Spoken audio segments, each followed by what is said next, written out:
আবার যাচ্ছি ঘুরো ঘুরো করতে, মানে যাচ্ছি এবার তারাপীঠে। তাই ব্যাগটা গোছগাছ করে হালকা পাতলা একটা গরমের মধ্যে কুর্তি পরেছি, পরে মিষ্টি মুখ করে বেরিয়ে পড়ছি টোটো করে কাকুর বাড়ির উদ্দেশ্যে। কাকুরা আর আমরা একসাথে যাব। তাই কাকুদের রেডি হতে একটু সময় লাগছিল বলে আমরা কাকুর বাড়িতে বসে বেশ কিছুক্ষণ ওয়েট করলাম। তারপরে সবাই মিলে একসাথে চলে গেলাম গাড়ির উদ্দেশ্যে। গাড়িতে উঠে নিয়ে কাকু হাতে ধরে দিল একটা থামস আপের বোতল। যেহেতু আমি অতটা থামস আপ খেতে পছন্দ করি না, মানে আমি কোনো প্রকারই কোল্ড ড্রিঙ্কস তেমন একটা খাই না, তো আমি একটুখানি খেয়েই বাদবাকি সবাইকে দিয়ে দিয়েছিলাম। এরপর মাঝ রাস্তায় গিয়ে আমরা খাওয়া দাওয়া করার জন্য দাঁড়িয়েছিলাম পলসন্ডায় একটা পাঞ্জাবি হোটেলে।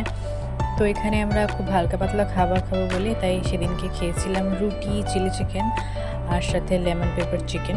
খাওয়া দাওয়া হয়ে গেলে আমি একটা আইসক্রিম খেয়েছিলাম।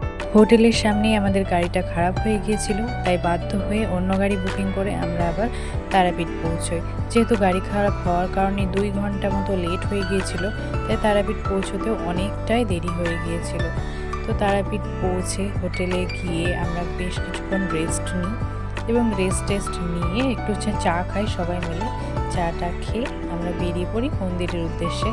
আজ আর পুজো টুজো দেওয়া হবে না, আজ শুধু এমনি ঘোরার জন্যই যাওয়া হচ্ছে। আর মন্দিরের আমরা পিছনের গেট দিয়ে যাব বলে চলে এসেছি এই পিছনের গেটটাতে। তো এখানেও কিন্তু বেশ জমজমাট। আমরা ভাবতাম হয়তো সামনের গেটটা বেশি জমজমাট, কিন্তু না, এই পিছনের গেটটাও কিন্তু বেশ সুন্দর জমজমাট।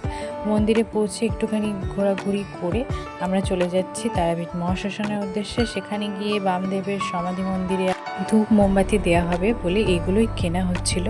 এরপর কিনে নিয়ে আমরা এখানে ধূপ মোমবাতি দেখিয়ে প্রণাম করে চলে গেলাম নাট মন্দিরের উদ্দেশ্যে। ওখানে গিয়ে দর্শন পাওয়া যায় কিনা দেখা হলো, কিন্তু প্রচণ্ড ভিড়, তাই আর দর্শন পাওয়া হয়নি। আর এই মিষ্টির দোকানে কাকাতুয়া ছিল, সেখানে মিষ্টি কিনতে গিয়েছিলাম, সেখানেই দেখলাম কাকাতুয়াটাকে। এরপর হেঁটে হেঁটে আমরা চলে যাচ্ছি হোটেলের উদ্দেশ্যে। হোটেল থেকে মন্দিরটা খুব একটা বেশি দূর ছিল না, মোটামুটি 5 মিনিটের হাঁটা পথ। তো তাই এসে আমরা এখানে একটু বসে দোল খাচ্ছিলাম। এরপর হোটেলে ফিরলাম, ফিরে একটুখানি রেস্ট নিয়ে রাতে খাবার দাবার খেয়ে ঘুমিয়ে পড়লাম। আজকের মতো এইটুকুই।